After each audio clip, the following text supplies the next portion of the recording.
¿Qué tal, discípulos de Jesús? Nuevamente un abrazo a cada uno de vosotros. Qué bueno tenerlos aquí entre nosotros compartiendo este espacio con la palabra aquí en los Pasos del Maestro.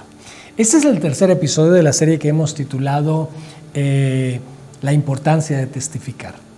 Estamos hablando de cómo presentar el Evangelio a otros, cómo hablar de nuestra fe a otras personas.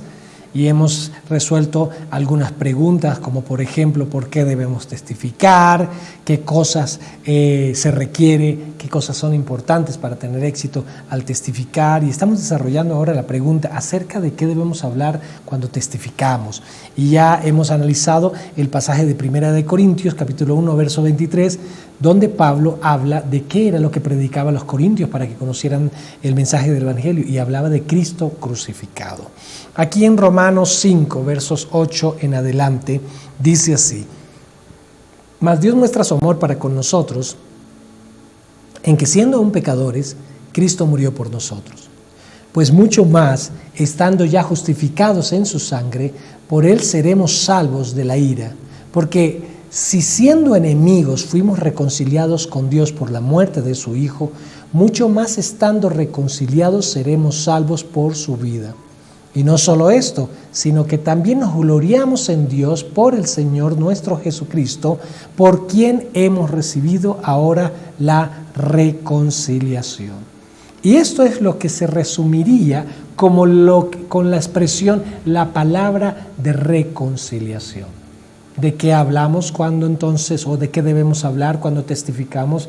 Hablemos de cómo éramos enemigos de Dios por causa de nuestros pecados. Y por esa enemistad nuestro destino era condenación eterna. Sin embargo, sin merecerlo, por la pura gracia de Dios, movido Dios por su gran amor, decide amarnos, dando a su Hijo, ¿sí?, a morir en la cruz para asumir el juicio por nuestros pecados, por nuestras violaciones a las normas divinas, y así entonces podernos reconciliar con Él. Es como si Jesús hubiese tomado las manos de dos grandes enemigos y con su muerte hubiese logrado unir estas dos manos para una preciosa reconciliación. Esa es la palabra de la reconciliación. Quien no ha conocido de Cristo, así sea religioso, quien no ha depositado su fe en el Señor Jesucristo, quien no ha creído en Cristo, así sea religioso, no tiene esta reconciliación. Así que no es ir a la iglesia lo que nos hace reconciliarnos con Dios, aunque todos quienes conocemos de Cristo hemos de ir a la iglesia. Es básicamente esta palabra de reconciliación, de lo que debemos hablar cuando presentamos el mensaje del Evangelio. Y aquí, en esta porción de este pasaje que estamos viendo de Romanos 5, hay una exposición muy clara de esa obra. Incluso leer esta porción y compartir, explicar esta porción es una muy buena presentación del mensaje del Evangelio. En 2 de Corintios, capítulo 5, versos 18 y 19, ahí en el material dice 19, pero quiero leer las dos citas 18 y 19 donde dice: Y todo esto proviene de Dios, quien nos reconcilió consigo mismo por Cristo y nos dio el misterio de la reconciliación. Que Dios estaba en Cristo reconciliando consigo al mundo, no tomándoles en cuenta a los hombres sus pecados, y nos encargó a nosotros la palabra de la reconciliación. Así que hablamos. En el caso de 1 de Corintios 1:23 hablamos de Cristo crucificado. En Romanos 5 del 8 al 11 hablamos del amor de Dios en Cristo Jesús, cómo nos amó cuando merecíamos condenación. Y ahí también hablaba de la reconciliación, pero lo vamos a enfatizar aquí en este pasaje de 2 de Corintios 5, 18 y 19, la palabra de la reconciliación. Esta palabra que Dios estaba reconciliando consigo al mundo, no tomándoles en cuenta a los hombres sus pecados, y nos encargó a nosotros la palabra de reconciliación. Ese testimonio nos lo encarga a nosotros para que lo comuniquemos a este mundo que no le conoce. En 1 de Timoteo 2, 5, 6 dice: Porque hay un solo Dios y un solo mediador entre Dios y los hombres, Jesucristo hombre, el cual se dio a sí mismo en rescate por todos, de lo cual se dio testimonio a su debido tiempo. Y debemos hablar entonces de Jesús como el único mediador entre Dios y los hombres. Así que estos son nuestros temas cuando debemos hablar de Cristo. Hablar de Cristo en su obra redentora. Hablar del amor del Padre. Hablar de nuestra condición como pecadores destinados a la condenación eterna. Hablar de la generosidad que tuvo el Padre al darnos a su Hijo Jesucristo sin que nosotros lo mereciéramos. Hablar del amor de Cristo que lo mantiene allí firme en la cruz, tolerando el maltrato, la humillación y perdonando a sus verdugos. Hablando de esa muerte injusta, pero asumiendo entonces, injusta desde la perspectiva del pecado, de los hombres pecadores, éramos nosotros los que debíamos estar ocupando ese lugar, ¿sí? Pero entonces, hablando de esa maravillosa obra redentora, hablando de la resurrección, hablando de los beneficios de creer en Cristo, hablando del arrepentimiento, son temas que debemos considerar en la exposición del mensaje del Evangelio.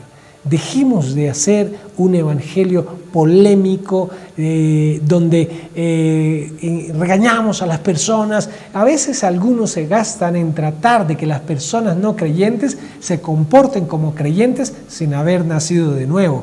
Eso no es lo correcto.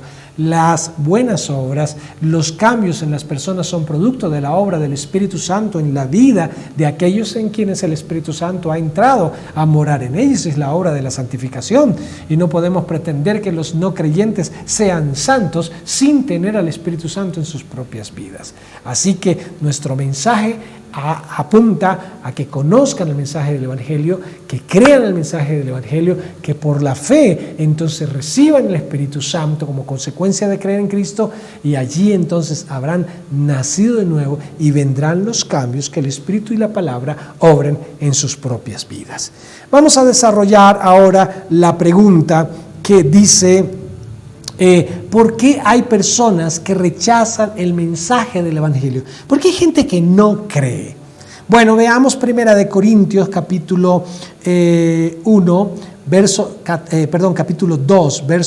14. 1 Corintios 2, 14. Allí dice: pero el hombre natural no percibe las cosas que son del Espíritu de Dios, porque para él son locura y no las puede entender porque se han de discernir espiritualmente. El apóstol Pablo en este capítulo y una porción del capítulo 3 explica los 3 estados espirituales. Ya lo estuvimos viendo en algún otro episodio atrás, y hablamos de el hombre natural, el hombre espiritual y el hombre carnal. El hombre natural es el que no ha nacido de nuevo, no conoce a Cristo, y entonces está desde su raciocinio humano tratando de interpretar el mensaje del Evangelio.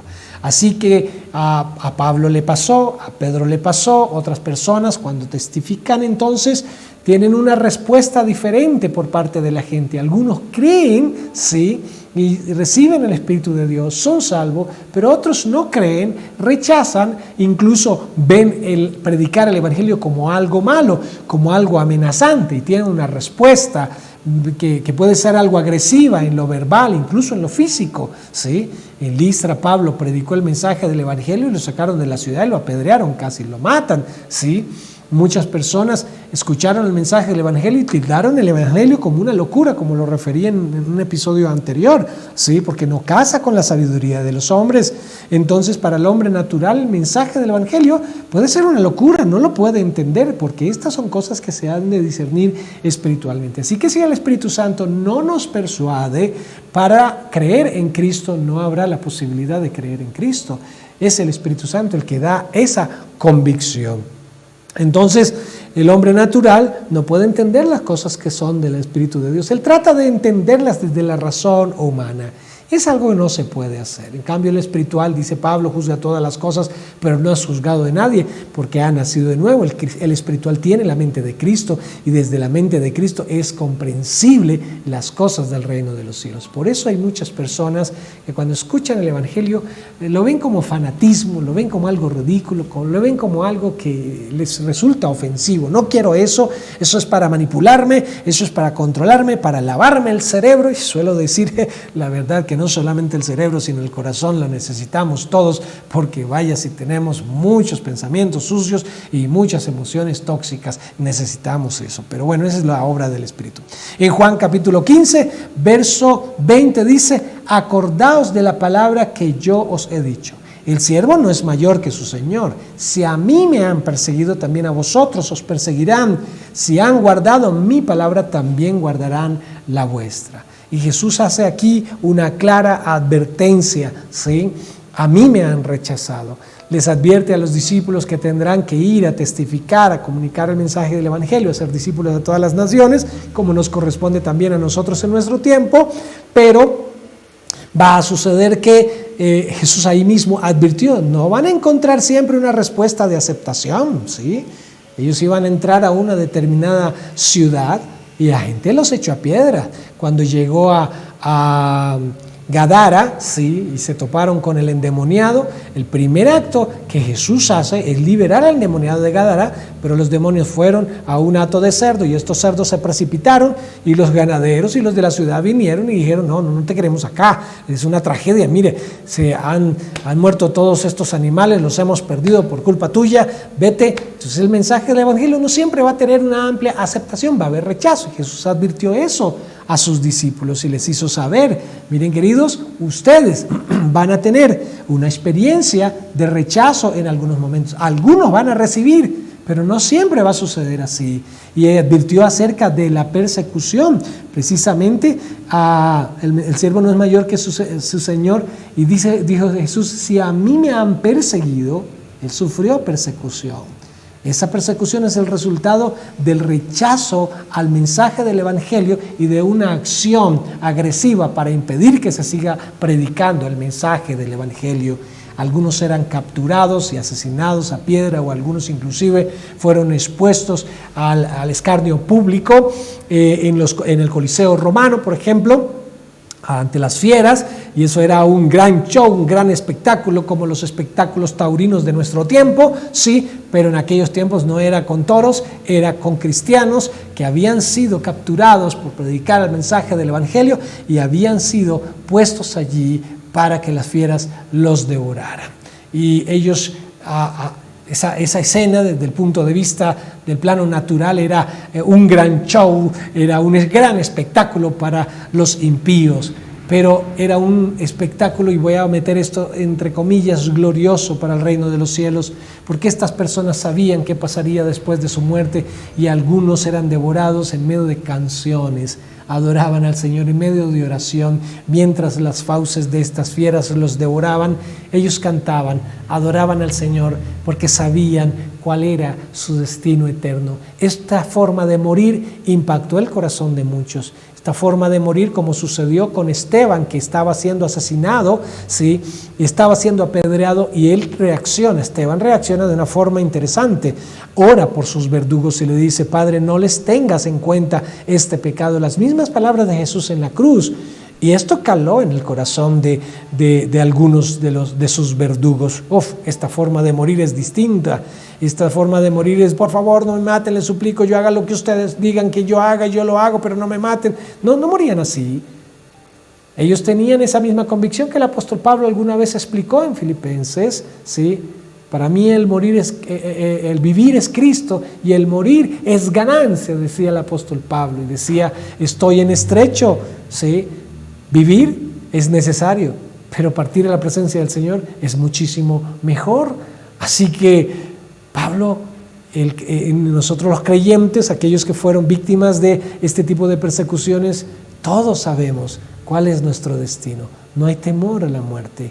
Morir es ganancia, el vivir es Cristo, el morir es ganancia. Entonces aquí podemos ver cómo habrá persecución, no van a aceptarlo, habrá rechazo, no tienen la posibilidad, porque Si el Espíritu Santo no trae esta fe a ellos y esta convicción a ellos, pues no van a poder creer. Algunos se rehúsan a creer porque no cuadra con sus intereses personales, con su pecado. Y algunos dicen, pues si yo acepto este mensaje, me toca dejar la inmoralidad, me toca dejar lo corrupto, me toca dejar estas conductas, voy a tener que cambiar. Bueno, la verdad es que es el Espíritu Santo el que hace esa obra. Pero algunos piensan, bueno, entonces voy a tener que dejar esto para aceptar aquello. No es así exactamente, pero cuando recibimos a Cristo, obviamente Él hace una obra que nos llevará a limpiarnos de todas esas cosas, pero algunos aman más estos pecados, estas conductas, esta inmoralidad, esta corrupción, y aman más estas cosas que el mensaje del Evangelio, y aún así pudieran entender algo del mensaje, preferirían no aceptarlo porque aman sus conductas pecaminosas. Por eso rechazan el mensaje del Evangelio. Queridos, que el Señor nos ayude a tener fortaleza para testificar a pesar del rechazo. Nos vemos en el próximo episodio, aquí en Los Pasos del Maestro.